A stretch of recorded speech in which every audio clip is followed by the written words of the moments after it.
Ministry of defence ने भारत रणभूमि दर्शन initiative की शुरुआत करी है। अपनी तरह में भारत में होने वाला ये बहुत ही अनोखा इनिशिएटिव होगा, क्योंकि इस इनिशिएटिव के तहत आप भारत के अलग अलग जो रणभूमियां हैं उनके दर्शन कर पाएंगे। तो क्या है ये इनिशिएटिव, इसका क्या इंपॉर्टेंस है, और सिर्फ क्या एक ही चीज टूरिज्म को इसमें साधा गया है, या फिर इससे एक ही इनिशिएटिव से कई सारी चीजों पर निशाना लगाया जा रहा है, इस वीडियो में हम जानेंगे।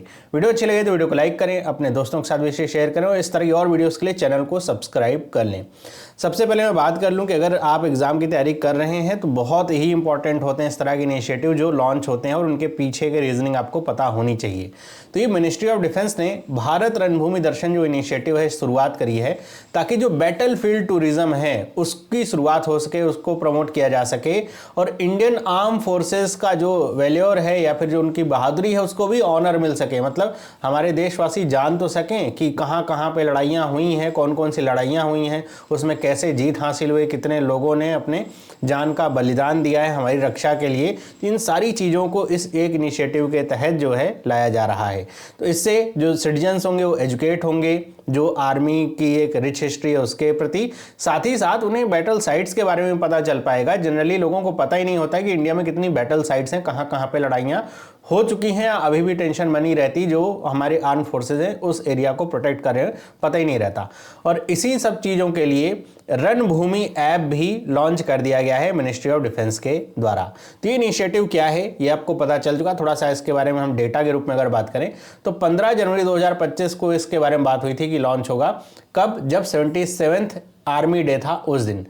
और भारत रणभूमि दर्शन इनिशिएटिव में 77 की बैटल साइट्स इंक्लूड करी गई हैं। मतलब 77th आर्मी डे पे 77 की बैटल साइट्स को इंक्लूड किया गया है, जहां पे आप जा करके उनका टूर कर सकते हैं, उनको विजिट कर सकते हैं।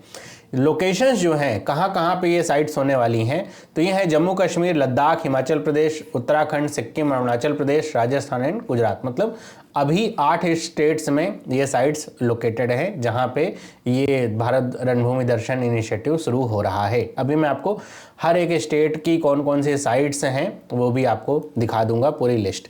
तो ये है वो पीआईबी की लिस्टिंग। इसमें आप देख सकते हैं कि जो 77 साइट्स हैं, जैसे जम्मू कश्मीर में टोटल 11 साइट्स हैं, और इसमें आपको जो मतलब साइट्स हैं वो सब के नाम यहाँ पे, जैसे उरी जैसे साइट्स आपने नाम सुन रखा होगा, तो ये सब भी इसमें आती हैं। वहीं हिमाचल प्रदेश की बात करें तो यहाँ पे 4 साइट्स हैं, राजस्थान में 7 साइट्स हैं, उसके अलावा गुजरात में है 5 साइट्स, लद्दाख में 14 साइट्स हैं, 14। सबसे ज़्यादा मेरे ख्याल से लद्दाख में ही यहाँ पे साइट्स आपको, कारगिल जैसी साइट्स हैं, गलवान वैली का नाम आप बहुत सुनते होंगे, काराकोरम पास का नाम आप बहुत सुनते, ये सब साइट्स आपको यहाँ पे मिल जाएगी।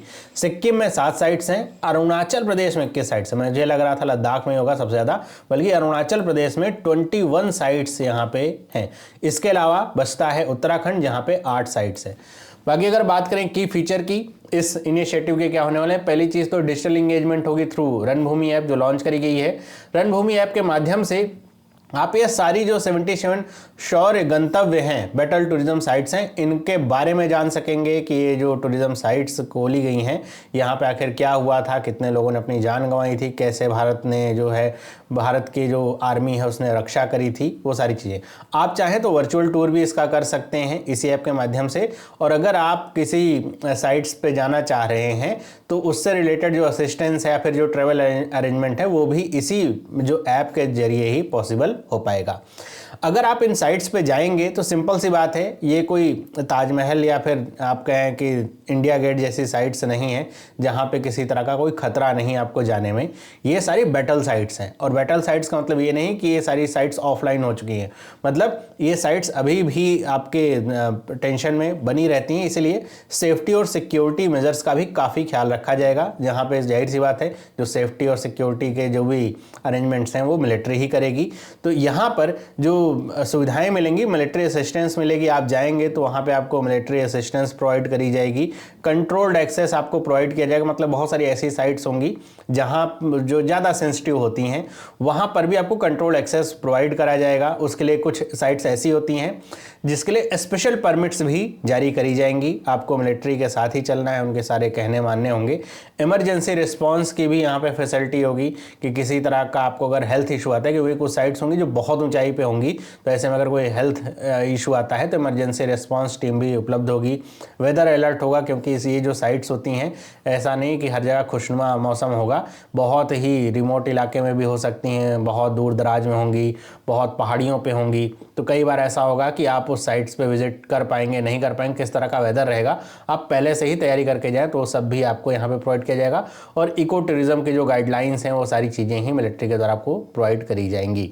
तो ये सारी सुविधाएं आपको इस तरह की जो साइट्स होती हैं, मतलब एक तरह का अगर सोचिए एकदम एडवेंचर वाली आप अगर ट्रेवल करना चाहते हैं, टूरिज्म में रुचि रख, तो ये जो भारत रणभूमि इनिशिएटिव है आपके लिए बहुत ही ज़्यादा बेटर है।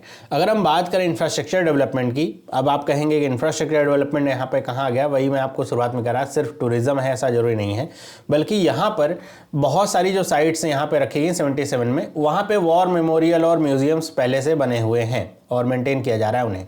लेकिन कुछ साइट्स ऐसी भी होंगी जहाँ पर इस तरह के वॉर मेमोरियल या म्यूजियम्स नहीं बने होंगे, या बने होंगे तो पुराने हो गए होंगे। तो स्टेट लेड जो स्कीम है उनके थ्रू इस तरह के जो साइट्स हैं वहाँ पे वॉर मेमोरियल म्यूजियम्स को बनवाया जाएगा, ताकि वो जो साइट्स हैं उनका सिग्निफिकेंस और बढ़ सके। तो होगा क्या, ये 77 जो आपके वॉर मेमोरियल या फिर जो कह सकते हैं जो साइट्स होने वाली, यहाँ पे वॉर मेमोरियल, म्यूजियम्स, जो एमिनिटीज़ होती हैं किसी टूरिस्ट प्लेस पे, वो सारी चीज़ें वहाँ पे प्रोवाइड करवाई जाएंगी। तो एक तरीके से जो इंफ्रास्ट्रक्चर डेवलपमेंट होगा वो भी होगा। अब अगर इंफ्रास्ट्रक्चर डेवलपमेंट कहीं पर भी किसी भी एरिया में कोई बिल्डिंग बन रही है, कुछ नई चीज़ें ओपन हो रही हैं, तो सिंपल सी बात है वहाँ का जो आसपास का एरिया होगा वही प्रभावित होगा। कैसे, मतलब जॉब जनरेशन वगैरह होगी, तो ये सारी चीज़ें भी उस पूरे एरिया में मतलब डेवलपमेंट का काम होगा। तो बहुत सारी और भी अच्छी चीज़ें उस लोकल एरिया में होने वाली हैं। तो यहाँ पर जो बात बताई जा रही है कुल मिला के ये है कि जो ये इनिशिएटिव है, ये जो बैटल टूरिज्म है, इसको तो प्रमोट करता ही करता है, साथ ही साथ जिस इलाके में ये मतलब जहाँ पे साइट होगी वहाँ का सोशियो इकोनॉमिक डेवलपमेंट भी होना एकदम तय बात है। और यहाँ पर जो टूरिस्ट हैं उनकी भी संख्या बढ़ेगी। बहुत सारे इलाके ऐसे होते हैं जहाँ पे अभी लोगों को पता ही नहीं है टूरिस्ट प्लेस हो सकते हैं, लेकिन अब अगर ये इनिशिएटिव शुरुआत होगी तो जैसे लद्दाख सिक्किम के एरिया है, यहाँ पे देखा गया है कि जो टूरिस्ट का नंबर है धीरे धीरे बढ़ ही रहा है। तो इससे ना केवल जो भारतीय आर्मी के वैल्योर्स हैं उनको प्रमोट किया जाएगा, साथ ही साथ वहाँ की जो लोकल इकॉनमी है उसको भी बहुत ज़्यादा सपोर्ट मिलेगा। तो एक ही इनिशिएटिव से कई सारे एरिया को टारगेट किया जा रहा है। तो इस तरह के और इंपॉर्टेंट वीडियोस के लिए आप चैनल को सब्सक्राइब कर लीजिए। वीडियो अच्छा लगा है तो वीडियो को लाइक करिए। मिलते हैं अगली वीडियो में, सभी लोगों को बाय।